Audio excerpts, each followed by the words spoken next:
Hello guys, welcome back to the YouTube channel Android agency. Xiaomi का पहला concept smartphone MMX alpha था दोस्तों, जहां पे आपको एक राउंड डिस्प्ले देखने को मिल जाता था। सैमसंग का concept smartphone Samsung Galaxy fold था दोस्तों, जहां पे आपको एक फोल्डेबल डिस्प्ले देखने को मिल जाता था।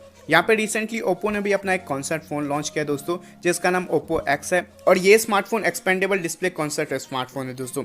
जब ये फोन एक्सपैंड होगा तो यहाँ पे आपको 7.4 इंच का फुल HD प्लस OLED वाला डिस्प्ले देखने को मिलेगा। और ये जब फोन क्लोज होगा तो यहाँ पे आपको 6.7 इंच का फुल HD प्लस OLED वाला डिस्प्ले देखने को मिलने वाला है। इस फोन के अंदर 6.8 मिलीमीटर का रोल मोटर देखने को मिल जाता है, जिससे ये फोन एक्सपैंड होता है और क्लोज होता है। यहाँ पे फोन के लेफ्ट साइड से आपको एक बटन देखने को मिल जाएगा, जिसे आप जैसे ही प्रेस करोगे तो ये फोन एक्सपैंड हो जाएगा और जैसे ही प्रेस करोगे तो ये फोन क्लोज हो जाएगा, जो कि काफी अच्छा कॉन्सेप्ट है दोस्तों। और फ्रंट की तरफ से आपको कोई भी कैमरा नहीं देखने को मिलेगा। यहाँ पे आपको फुल व्यू डिस्प्ले देखने को मिलने वाला है ओप्पो एक्स में। रियर साइड की बात करें तो रियर साइड में आपको ट्रिपल रेयर कैमरा देखने को मिलेगा। और यहाँ पे कुछ भी लीक में पता नहीं चला है कि कितना मेगापिक्सल का आपको ट्रिपल रेयर कैमरा देखने को मिलने वाला है। हार्डवेयर की बात करें तो इस स्मार्टफोन में आपको 5G चिपसेट देखने को मिलेगा, जो कि होगा स्नैपड्रैगन का 875 वाला चिपसेट।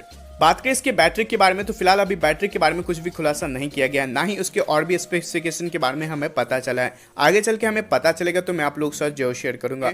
और आप मुझे कमेंट करके बताएं, क्या आप इस स्मार्टफोन को परचेज करना पसंद करोगे या फिर नहीं। फिलहाल इस वीडियो में इतना ही। आशा करता हूँ कि आप लोगों को ये वीडियो पसंद आया होगा। वीडियो अच्छा लगा दोस्तों तो प्लीज़ इस वीडियो को एक लाइक कर दीजिएगा, शेयर कर दीजिएगा और चैनल को सब्सक्राइब करना मत भूलिएगा। अगर आपका कोई भी सवाल या सुझाव तो प्लीज़ आप मुझे कमेंट करके बता सकते हैं। फिर मैं मिलता हूँ एक न्यू और एक एक्साइटिंग वीडियो के साथ। तब तक के लिए जय हिंद, वंदे मातरम। Thank you for watching this video.